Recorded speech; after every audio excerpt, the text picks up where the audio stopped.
वो आप तक पहुंचाएंगे। जी हाँ, बड़ी खबर का रुख करेंगे।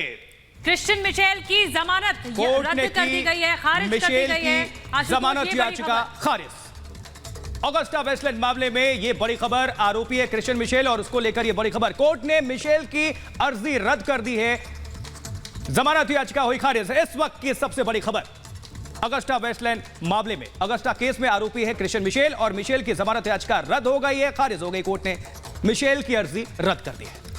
जी आपको बताएं, क्रिश्चियन मिशेल जिसको लेकर लगातार ये खबरें आ रही थी और बड़ी बात ये थी बहुत मुश्किल से प्रत्यर्पित हुआ, बड़ी जानकारियां यहां निकल के आ रही थी और रेड कॉर्नर नोटिस को लेकर भी जब खबर आई थी तो ऐसा लगा था कि कहीं ऐसा ना हो कि मिशेल जो है उसको जमानत मिल जाए और वो भागने की जुगत लगाए। लेकिन इस वक्त की बड़ी खबर यही है, ऑगस्टा वेस्टलैंड केस में आरोपी है मिशेल और बड़ी मुश्किलें हो गई उसके लिए, क्योंकि कोर्ट ने मिशेल की अर्जी रद्द कर दी है, खारिज कर दी है।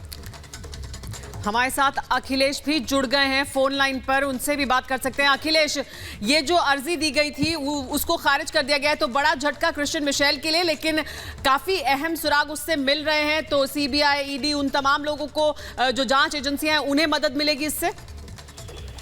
बिल्कुल, क्रिश्चियन मिशेल ये चाहता था कि किसी भी तरह से वो कुछ दिनों के लिए जेल से बाहर आए। ईस्टर के नाम पर वो 1 हफ्ते की छुट्टी मांग रहे थे कि हमें ईस्टर मनाने की छुट्टी दी जाए, लेकिन ईडी ने साफ तौर पे कह दिया कि अगर इन्हें बाहर किया जाता है 7 दिनों के लिए या 1 दिन के लिए भी, तो ये कुछ महत्वपूर्ण लोगों से मिलेंगे और एविडेंस को टेम्पर करने की पूरी कोशिश करेंगे, इसलिए इनको जमानत न दी जाए। और ये साथ में दलील उन्होंने छगन भुजबल के मामले की भी दी थी कि जिसमें छगन भुजबल ने जेल में रहते हुए छुट्टी मांगी थी त्योहार के लिए और सुप्रीम कोर्ट ने उनको मना कर दिया था, क्योंकि ट्रायल बहुत क्रूशियल फेज में था, जांच बहुत ही इंपॉर्टेंट जांच चल रही थी। इसी तरह से इनकी भी जांच अभी चल रही है।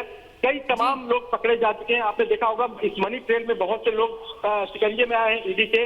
तो ईडी का कहना था कि अगर इन्हें 1 भी दिन के लिए बाहर किया जाता है, किसी से मिलने दिया जाता है, तो कई लोगों को ये प्रभावित कर सकते हैं, जांच प्रभावित हो सकती है। लिहाजा कोर्ट ने क्रिश्चियन मिशेल की मांग ठुकरा दी और उन्हें फिर बहुत बहुत धन्यवाद आपका ये जानकारी देने के लिए। तो मिशेल की जमानत याचिका खारिज